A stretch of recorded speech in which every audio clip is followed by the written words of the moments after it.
नमस्कार विद्यार्थी मित्रांनो, आपल्या सर्वांचे आपल्या अभ्यास करू या सामान्य चॅनलमध्ये स्वागत आहे. आज आपण खूप असे महत्त्वाचा विषय म्हणजे आपले संविधान हे अभ्यासणार आहोत.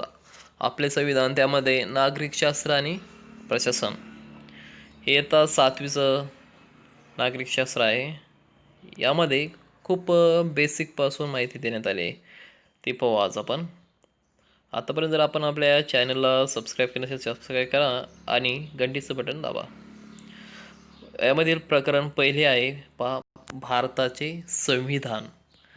त्यानंतरचं आपलं लेक्चर असणार आहे संविधानाची प्रास्ताविका. त्यानंतरचं लेक्चर असेल नागरिकांचे मूलभूत हक्क आणि कर्तव्ये. नंतर संविधानातील मार्गदर्शक तत्त्वे.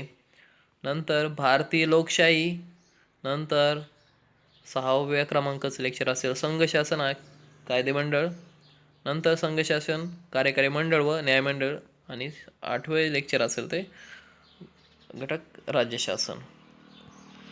चला मग आजचं पहिलं लेक्चर सुरू करू. भारताचे संविधान. आता संविधान म्हणजे काय तर पहा, आपल्या देशाचा राज्यकारभार आपल्या संविधानाप्रमाणे चालतो. आपल्या देशाचा राज्य कशाप्रमाणे चालतो तर संविधानाप्रमाणे चालतो. आपले संविधान कसे तयार केले याविषयीची माहिती आपण या पाठात घेणार आहोत. पहा, संविधानानुसार राज्यकारभार करण्याचे तत्त्व बहुतेक सर्व देशांनी स्वीकारले. पहा, जवळपास सर्व देशांनी संविधान म्हणजे सर्व देशाचे संविधान आहे स्वतःचं प्रत्येक, आणि त्यांचा राज्यकारभार हा संविधानानुसारच चालतो. असे असले तरी प्रत्येक देशाच्या संविधानाचे स्वरूप काय तर वेगवेगळे असते. कारण प्रत्येक देशाची समाजरचना, परंपरा, इतिहास आणि भौगोलिक रचना कशी आहे तर भिन्न असते. प्रत्येक देशाच्या गरजा आणि उद्दिष्टेही वेगवेगळी असतात. त्यास अनुसरून प्रत्येक देश आपापले संविधान निर्माण करण्याचा प्रयत्न करतो. आता संविधान म्हणजे काय? देशाच्या राज्यकारभारासाठी तयार करण्यात आलेले मूलभूत कायदे ज्या ग्रंथात एकत्रित आहेत त्यास संविधान असे म्हणतात, किंवा संविधानालाच काय म्हणतात, राज्यघटना असेही म्हणतात. नागरिकांचे हक्क, शासन संस्थेची रचना व अधिकार हे सर्व संविधानात नमूद केलेले असते. संविधानाचे महत्त्व. संविधानात नमूद केलेल्या तरतुदीनुसार राज्यकारभार करण्याचे अनेक फायदे असतात.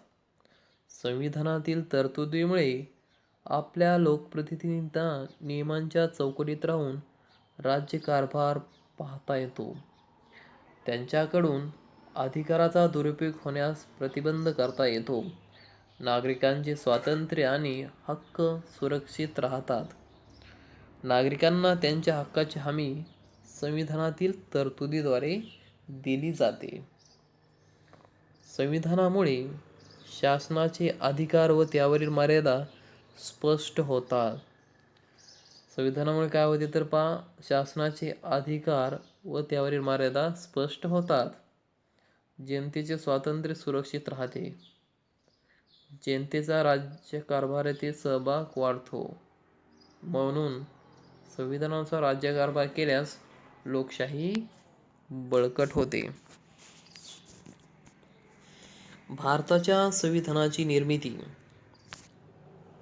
आपल्या देशाला स्वातंत्र्य मिळणार हे निश्चित झाल्यावर 1946 साली संविधान निर्मितीची प्रक्रिया सुरू झाली.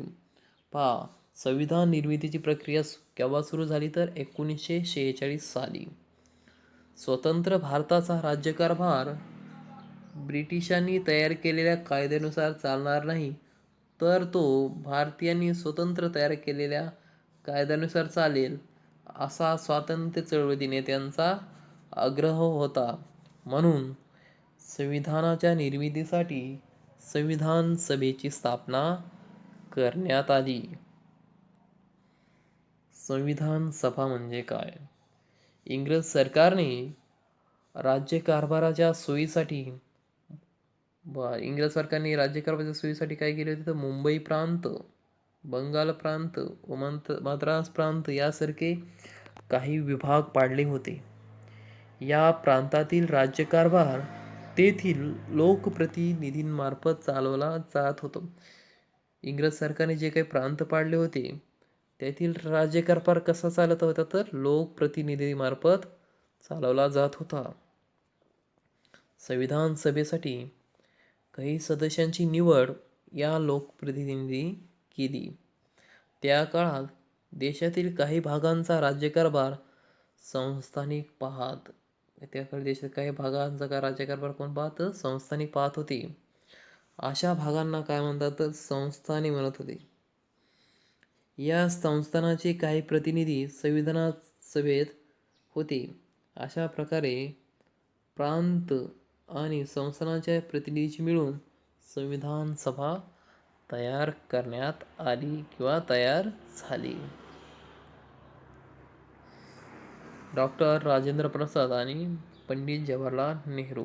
नंतर आहेत सरदार वल्लभभाई पटेल आणि मौलाना आझाद. भारताच्या संविधान सभेत 299 सदस्य होते. प्रश्न असा विचारला जाऊ शकतो मला, भारताच्या संविधान सभेत किती सदस्य होते तर 299 सदस्य होते.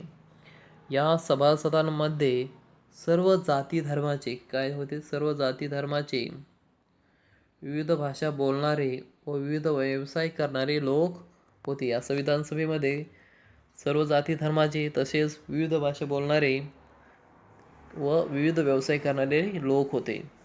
संविधान सभेत डॉक्टर राजेंद्र प्रसाद, पंडित जवाहरलाल नेहरू, डॉक्टर बाबासाहेब आंबेडकर, सरदार वल्लभभाई पटेल, मौलाना अबुल कलाम आझाद, सरोजिनी नायडू, जी.व्ही. कृपलानी, राजकुमारी अमृत कौर, दुर्गाबाई देशमुख, हंसाबेन मेहता असे अनेक मान्यवर सदस्य होते. आणि बी.एन. राव या कायदेतज्ञाची संविधान सभेचे कायदेविषयक सल्लागार म्हणून नेमणूक झाली. संविधान सभेचे कायदेविषयक सल्लागार म्हणून कोणाची निवड करण्यात आली तर बी.एन. राव. संविधान सभेचे कामकाज. संविधान सभेची पहिली बैठक 9 डिसेंबर 1946 रोजी झाली. खूप महत्त्वाची आहे. पहा तर संविधान सभेची पहिली बैठक केव्हा झाली असा प्रश्न विचारू शकतात. तर उत्तर काय द्यायचं तर 9 डिसेंबर 1946 रोजी. डॉक्टर राजेंद्र प्रसाद हे संविधान सभेचे अध्यक्ष होते. संविधान सभेचे कामकाज त्यांच्या देखरेखीखाली पार पडले. संविधान सभेच्या कामात सुसूत्रता यावी यासाठी वेगवेगळ्या समित्या तयार करण्यात आल्या होत्या. उदाहरणार्थ काय तर राष्ट्रध्वजाविषयीची समिती, मूलभूत हक्कविषयक समिती इत्यादी. या समित्यांनी त्यांच्याकडे सोपवण्यात आलेल्या विषयांचा सखोल अभ्यास करून अहवाल तयार केले. या अहवालातील शिफारसी ध्यानात घेऊन संविधानाचा मसुदा तयार करण्यात आला. संविधानाचा मसुदा तयार करण्याचे काम मसुदा समितीकडे सोपवण्यात आले. डॉक्टर बाबासाहेब आंबेडकरांचे योगदान. मसुदा समितीचे अध्यक्ष डॉक्टर बाबासाहेब आंबेडकर हे होते. त्यांचा विविध देशांच्या संविधानांचा गाढा अभ्यास होता. डॉक्टर बाबासाहेब आंबेडकर यांचा विविध देशांच्या संविधानांचा गाढा अभ्यास होता. डॉक्टर बाबासाहेब आंबेडकरांनी अहोरात्र अभ्यास व चिंतन करून संविधानाचा मसुदा तयार केला. डॉक्टर बाबासाहेब आंबेडकरांनी तयार केलेल्या संविधानाचा मसुदा संविधान सभेपुढे मांडण्यात आला. त्यावर कलमवार चर्चा झाली, दुरुस्त्या सुचवण्यात आल्या. संविधानाचा मसुदा संविधान सभेपुढे मांडण्याचे, त्याविषयी विचारलेल्या प्रश्नांना उत्तर देण्याचे तसेच संविधान सभेच्या सूचनानुसार मूळ मसुद्यात फेरबदल करण्याचे महत्त्वाचे कामसुद्धा डॉक्टर बाबासाहेब आंबेडकर यांनीच केले. काय काय काम केले यामध्ये तर हे केल्यानंतर दुरुस्त्या सुचवण्यात आल्या. संविधान मसूदा संसदेपुढे मांडण्याचे काम कोणी केले तर आंबेडकरांनीच केले. त्याविषयी विचारलेल्या प्रश्नाला उत्तर देण्याचे काम पण आंबेडकर यांनीच केले. तसेच संविधान सभेच्या सूचनांनुसार मूळ मसुद्यात फेरबदल करण्याचे काम सुद्धा डॉक्टर बाबासाहेब आंबेडकर यांनीच केले. भारतीय संविधानाच्या निर्मितीमधील या योगदानामुळेच डॉक्टर बाबासाहेब आंबेडकरांना भारतीय संविधानाचे शिल्पकार म्हणतात. संविधानाचा स्वीकार. संविधान सभेने संपूर्ण संविधानाचा स्वीकार 26 नोव्हेंबर 1949 रोजी केला. संविधानाच्या अंमलबजावणीसाठी 26 जानेवारी 1950 हा दिवस निश्चित करण्यात आला. कारण पूर्ण स्वराज्याच्या मागणीसाठी 1930 पासून हा दिवस स्वराज्य दिन म्हणून साजरा केला जात असे. त्या दिवसाची आठवण म्हणून 26 जानेवारी हा दिवस निवडण्यात आला. 26 जानेवारी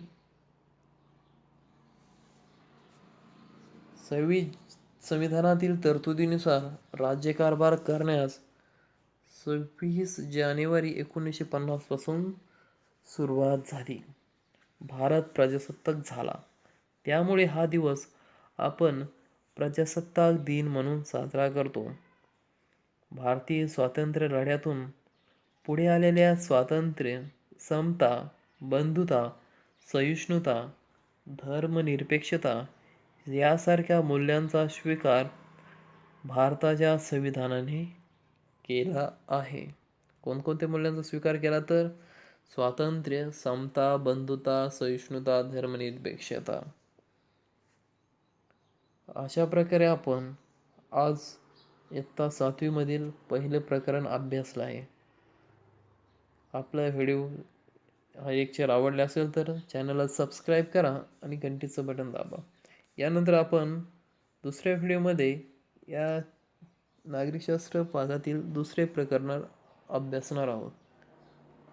धन्यवाद मित्रांनो. Thanks a lot.